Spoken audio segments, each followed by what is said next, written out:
Hello, I hope you're doing well. Have you ever been to the Grand Canyon?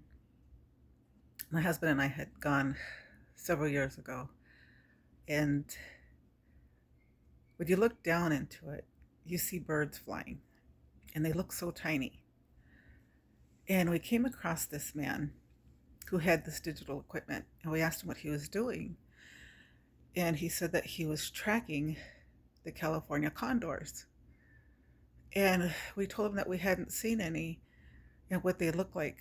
And he said, all those little birds down there, those are the condors. And we're like, but they're so small. He said, no, it's just your perception. He said, they stand about 4.5 feet tall, and their wingspan is about 9 feet wide. And he showed us how they all had tracking, and that machine that he was using was tracking the ones that were flying. And they really looked like they were just sparrows from where we were, or crows, I guess, because they're black. And as we were standing there, one of them flew over us. And it may sound like I'm exaggerating, but it felt like it took a second or two, like a full second or two. That doesn't sound very long, but for its shadow to completely go over us. This thing was huge. And he said that they were brought there to Arizona to repopulate because they were becoming extinct. Now, when you're looking down, that's how far down you're looking, that those gigantic birds would be that small. And there is enough death in that because, buzzards eat nothing but dead stuff. Well, not nothing, but that's what they thrive on. And there's enough death in the canyon that it can repopulate an entire species. Not only a small species, but a giant bird. So, thinking about that from perspective, you know how we have our sun and it's so big compared to the earth that we're so far away from it. If you get any closer to it, we'll burn up. But if we look at it, it's so big and damaging that it could make us blind. So we need this really dark filter that we can actually see it. And we need these magnificent telescopes that we can see it. And if the earth got any closer, and the earth is gigantic, but the sun is so much bigger. So if something that God created that big, and its purpose is to keep us warm, to give us energy, to give us life that we need, and that's just one thing that God created, and it's got so much responsibility for us. And we're told that if we look at God, that we will fall over dead. And God had to appear to people in the Old Testament in the form of bushes, clouds, pillars of this and that in a tabernacle. He could not be physically present. And back then, he used people to give these laws, Moses and the Ten Commandments. And people were afraid of God, but a lot of them were so disobedient. A lot of them weren't sure. All they had was messengers giving these things. I mean, look at Lot's wife. She was told not to look back, and there was evidence of God around. They heard God. All they knew were messengers delivering news.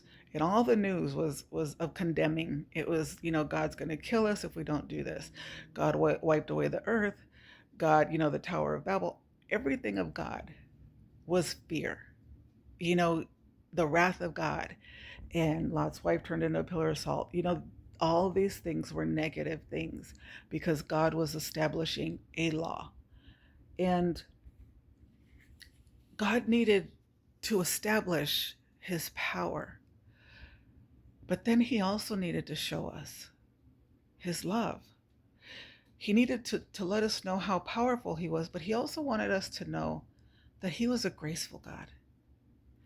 And he needed to do that in a way that we would actually listen to him. He needed more witnesses. He needed us to realize that he wasn't just a powerful God, but he was a loving God. So he became Jesus. And you notice every time that he sent a message and he wanted something done, he didn't do it through great people. He did it through the meek, through the weak, through the people that nobody believed. I mean, even Moses stuttered. They made fun of him. Look at David. They were looking for a great king and they were looking for the biggest and the strongest, but no, God chose David, who was the smallest of the brothers. He wanted the smallest people. He wanted the ones that were overlooked. He wanted those that nobody was going to pay attention to because he wasn't looking for might anymore. He was looking for something that we were going to have to believe in. He was looking for something that we were going to have to make a choice. We were going to have to decide to believe. He was never going to force us. He was going to have to tempt and test our faith.